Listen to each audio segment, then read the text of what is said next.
Assalamualaikum warahmatullahi wabarakatuh. Bismillahirrahmanirrahim. Alhamdulillah wassalatu wassalamu ala sayyidina Muhammad wa ala alihi washabihi ajmain.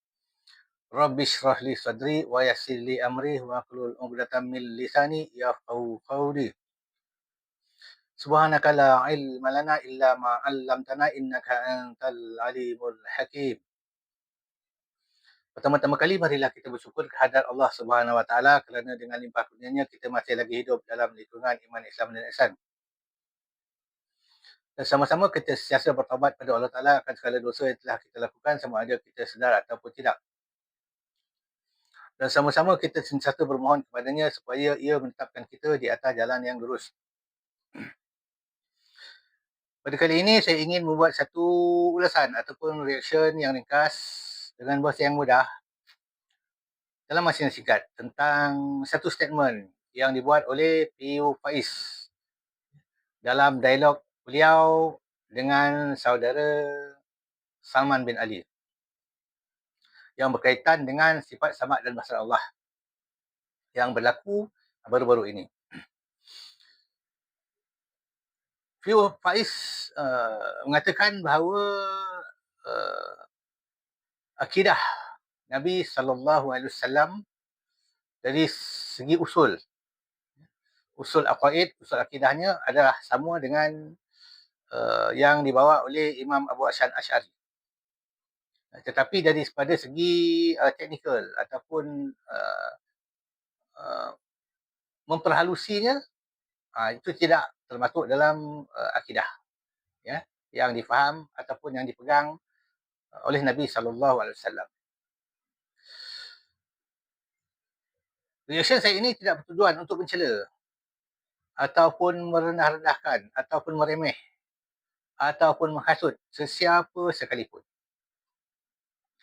Cuma saya ingin berkongsi sedikit pandangan yang mungkin bersamaan ataupun bersalahan dengan pihak-pihak yang lain. Sebelum itu kita dengar dulu apa yang diperkatakan oleh P.U. Faiz bagi menjawab soalan daripada seorang hadirin. Assalamualaikum warahmatullahi wabarakatuh. Nama saya Amir Fikri bin Muhammad Syukur. Soalan saya ringkas. Adakah akidah yang dipegang oleh Nabi SAW sama dengan akidah yang dipegang oleh Asy'ariyah, Mutaakhirin dan Mu'asirin? Sekian, itu sahaja. Baik, terima kasih. Dan soalan pertama akan dijawab oleh Ustaz Ahmad Faiz. Dipersilakan. Baik. Adakah akidah Asy'ariyah sama dengan akidah Nabi? Akidah Nabi sama dengan akidah Asy'ariyah. Baik, kalau kita kata usulul aqaid, pasti tidak terkeluar daripada apa yang telah dibawa datang oleh Nabi sallallahu alaihi wasallam. Nah, tiap-tiap apa yang dibawa datang oleh Nabi sallallahu alaihi wasallam yang diketahui daripada agama dengan secara mudah, darurah, itu semua dipegangi oleh Asy'ariyah. Apa yang dibahas dengan secara mendalam, dengan secara dakik, halusi, itu bukanlah termasuk daripada akidah usulul aqaid. Jadi secara umum, ya pasti sama dengan apa yang dibawa datang oleh Nabi kita Muhammad sallallahu alaihi wasallam. Kalau soalannya seperti itu. Okay. Cukup Ustaz? Cukup. Baik. Baik. Kita telah mendengar soalan yang diajukan oleh penonton dialog tersebut dan juga jawapan P.U. Faiz.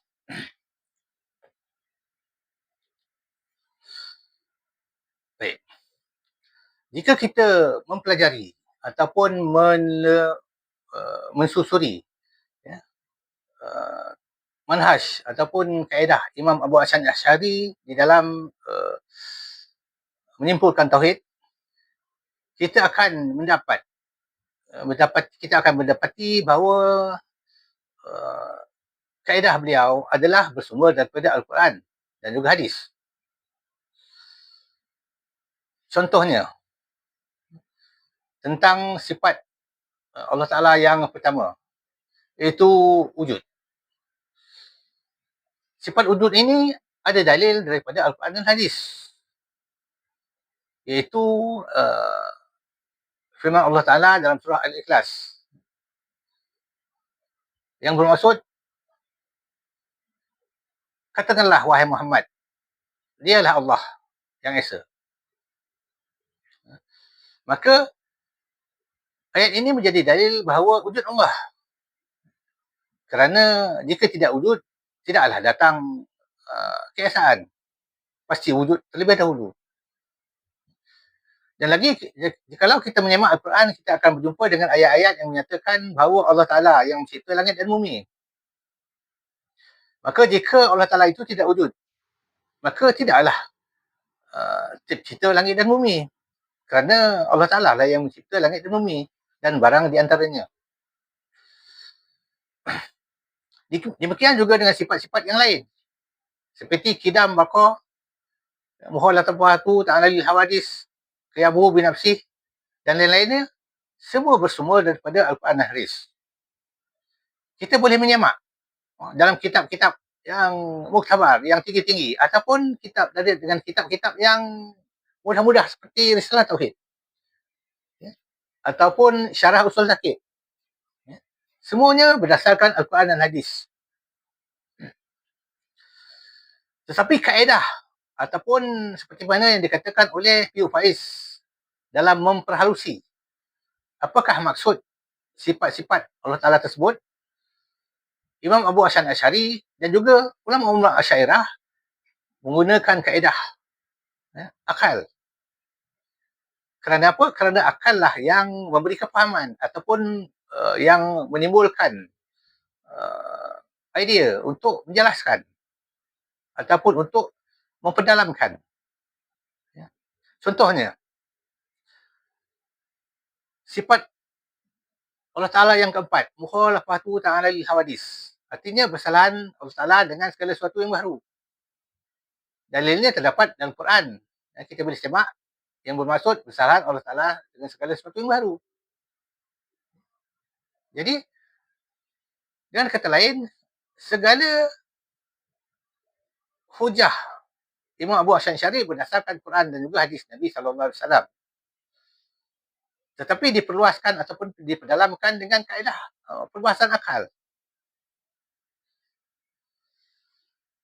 Orang-orang yang mengaku salafi, ataupun saya istilahkan sekarang dengan sebagai neo salafi, mengatakan falsafah dalam membicarakan ketuhanan ataupun dalam tauhid adalah tidak diperbolehkan kerana ia bersumber daripada falsafah Yunani. Apakah benar perkataan ini? Baik.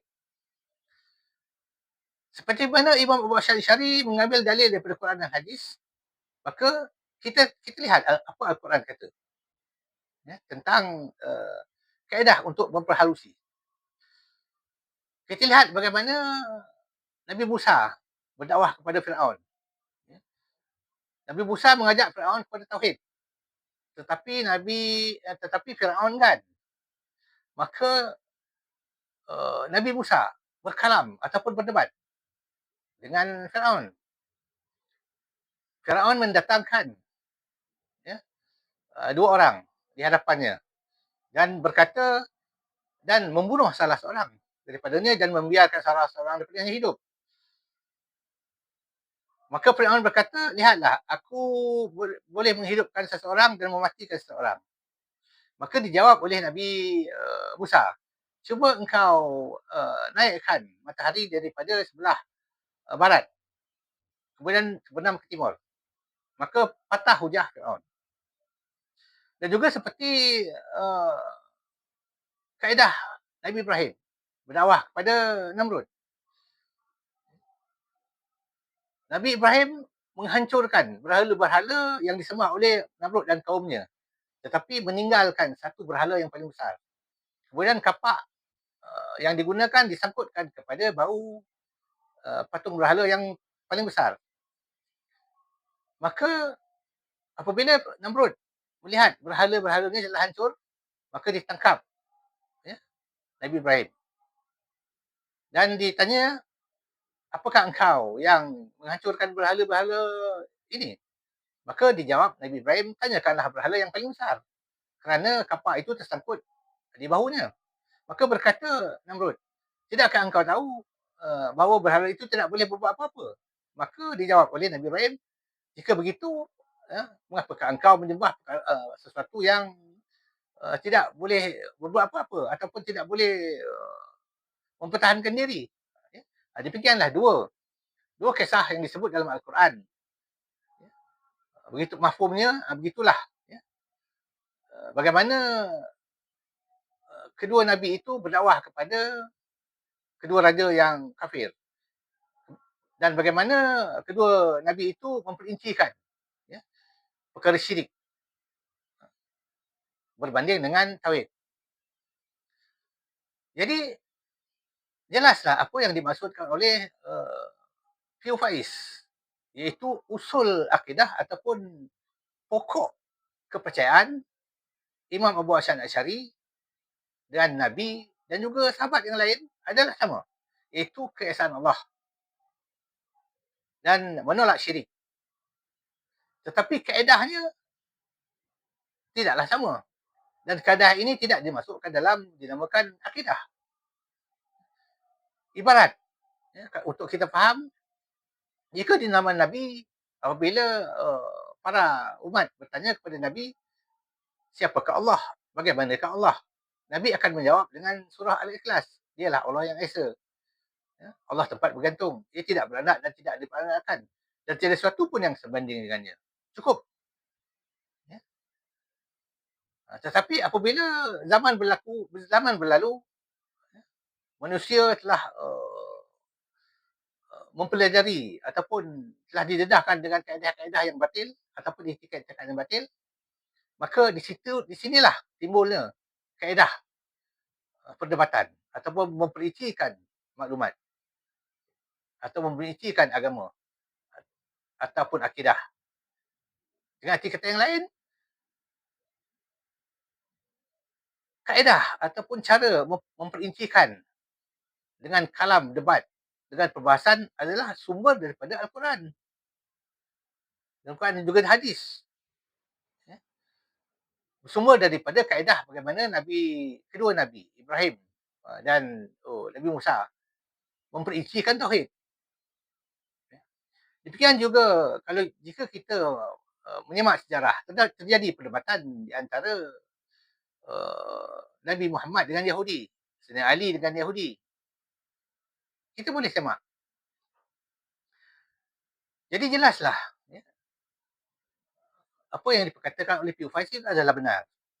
Dan Tomahan yang mengatakan ilmu kalam debat ini adalah daripada falsafah Aristotle adalah tidak benar. Walaupun ada beberapa part ataupun bab mungkin dilihat sebagai satu kebenaran, iaitu dalam kaedah. Bukan kebenaran di dalam tauhid, tetapi dalam kaedah. Jadi naklah kita faham akan hakikat ini.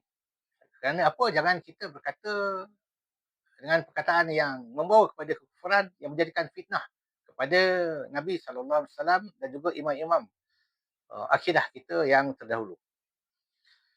Jadi sekian dulu. Billahi taufiq wal hidayah. Assalamualaikum warahmatullahi wabarakatuh.